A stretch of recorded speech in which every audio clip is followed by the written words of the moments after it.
Daniel 2. Nebuchadnezzar's dream.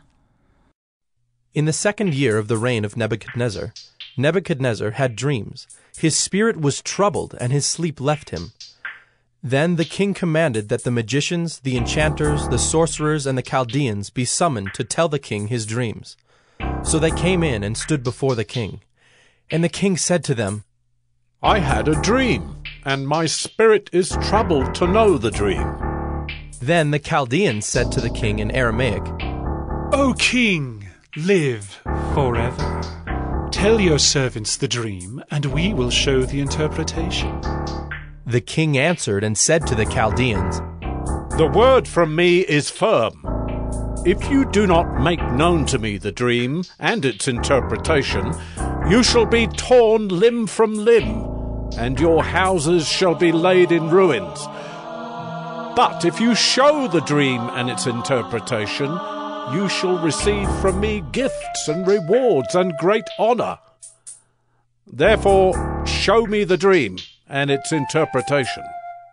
They answered a second time and said, Let the king tell his servants the dream, and we will show its interpretation. The king answered and said, I know with certainty that you are trying to gain time, because you see that the word from me is firm. If you do not make the dream known to me, there is but one sentence for you. You have agreed to speak lying and corrupt words before me till the times change. Therefore tell me the dream, and I shall know that you can show me its interpretation. The Chaldeans answered the king and said, There is not a man on earth who can meet the king's demand, for no great and powerful king has asked such a thing of any magician or enchanter or Chaldean. The thing that the king asks is difficult, and no one can show it to the king except the gods, whose dwelling is not with flesh. Because of this, the king was angry and very furious, and commanded that all the wise men of Babylon be destroyed. So the decree went out, and the wise men were about to be killed, and they sought Daniel and his companions to kill them. Then Daniel replied with prudence and discretion to Arioch, the captain of the king's guard, who had gone out to kill the wise men of Babylon. He declared to Arioch, the king's captain, Why is the decree of the king so urgent? Then Arioch made the matter known to Daniel. And Daniel went in and requested the king to appoint him a time, that he might show the interpretation to the king. Then Daniel went to his house and made the matter known to Hananiah, Mishael, and Azariah his companions, and told them to seek mercy from the God of heaven concerning this mystery, so that Daniel and his companions might not be destroyed with the rest of the wise men of Babylon. Then the mystery was revealed to Daniel in a vision of the night. Then Daniel blessed the God of heaven. Daniel answered and said, Blessed be the name of God forever and ever, to whom belong wisdom and might. He changes times and seasons, he removes kings and sets up kings. He gives wisdom to the wise and knowledge to those who have understanding. He reveals deep and hidden things. He knows what is in the darkness, and the light dwells with him. To you, O God of my fathers, I give thanks and praise, for you have given me wisdom and might, and have now made known to me what we asked of you, for you have made known to us the king's matter. Therefore Daniel went into Arioch, whom the king had appointed to destroy the wise men of Babylon. He went and said thus to him, Do not destroy the wise men of Babylon. Bring me in before the king, and I will show the king the interpretation. Then Arioch brought in Daniel before the king in haste, and said thus to him, I have found among the exiles from Judah a man who will make known to the king the interpretation. The king declared to Daniel, whose name was Belteshazzar, Are you able to make known to me the dream that I have seen and its interpretation? Daniel answered the king and said, No wise men, enchanters, magicians, or astrologers can show to the king the mystery that the king has asked. But there is a God in heaven who reveals mysteries, and he has made known to King Nebuchadnezzar what will be in the latter days. Your dream and the visions of your head as you lay in bed are these. To you, O king, as you lay in bed, came thoughts of what would be after this, and he who reveals mysteries made known to you what is to be.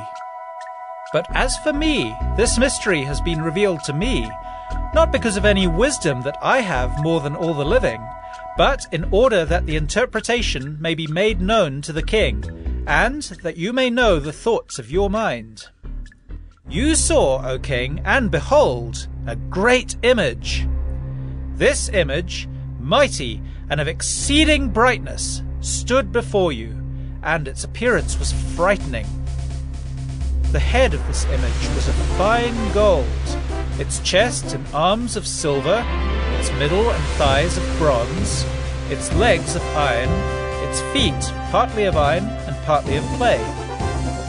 As you looked, a stone was cut out by no human hand, and it struck the image on its feet of iron and clay, and broke them in pieces. Then the iron, the clay, the bronze, the silver, and the gold all together were broken in pieces, and became like the chaff of the summer threshing floors, and the wind carried them away, so that not a trace of them could be found. But the stone that struck the image became a great mountain and filled the whole earth. This was the dream. Now we will tell the king its interpretation. You, O king, the King of kings, to whom the God of heaven has given the kingdom, the power, and the might, and the glory, and into whose hand he has given, wherever they dwell, the children of man, the beasts of the field, and the birds of the heavens, making you rule over them all. You are the head of gold.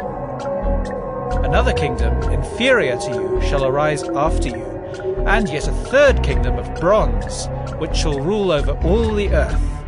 And there shall be a fourth kingdom, strong as iron, because iron breaks to pieces and shatters all things. And, like iron that crushes, it shall break and crush all these. And, as you saw the feet and toes, partly of potter's clay and partly of iron, it shall be a divided kingdom. But some of the firmness of iron shall be in it, just as you saw iron mixed with the soft clay. And as the toes of the feet were partly iron and partly clay, so the kingdom shall be partly strong and partly brittle. As you saw the iron mixed with soft clay, so they will mix with one another in marriage, but they will not hold together, just as iron does not mix with clay. And in the days of those kings, the God of heaven will set up a kingdom that shall never be destroyed, nor shall the kingdom be left to another people. It shall break in pieces all these kingdoms and bring them to an end, and it shall stand forever. Just as you saw that a stone was cut from a mountain by no human hand, and that it broke in pieces the iron, the bronze, the clay, the silver, and the gold. A great God has made known to the king what shall be after this. The dream is certain, and its interpretation sure. Then King Nebuchadnezzar fell upon his face and paid homage to Daniel, and commanded that an offering and incense be offered up to him. The king answered and said to Daniel, Truly, your God is God of gods and Lord of kings, and a revealer of mysteries, for you have been able to reveal this mystery. Then the king gave Daniel high honors and many great gifts, and made him ruler over the whole province of Babylon, and chief prefect over all the wise men of Babylon. Daniel made a request of the king, and he appointed Shadrach, Meshach, and Abednego over the affairs of the province of Babylon. But Daniel remained at the king's court.